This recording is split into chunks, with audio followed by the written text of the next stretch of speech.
नमस्कार मित्रांनो, मी तुमचा मित्र मोटिवेशनल ट्रेडर. तुम्ही पाहिल्याप्रमाणे मी एक JB केमिकल फार्मा या कंपनीचा स्टॉकमध्ये तुम्हाला स्विंग ॲनालिसिस करून दिलेलं होतं.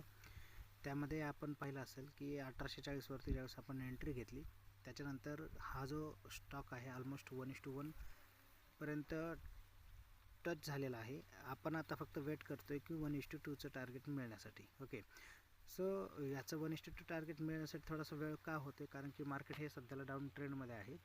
बिकॉज थोडंसं बाहेरचं जे मार्केट आहे US मार्केट, थोडंसं ते पण थोडंसं त्यांचं जरा आर्थिक गोष्टींमुळे त्यांचं पण थोडंसं मार्केट नॉर्मल कोलॅप्स झालेलं होतं. सो त्यामुळे थोडंसं आपल्या मार्केटवर पण इम्पॅक्ट झाला. आता तो मार्केटचा इम्पॅक्ट सोमवारी मे बी पॉझिटिव्हमध्ये ओपन होईल, कारण की US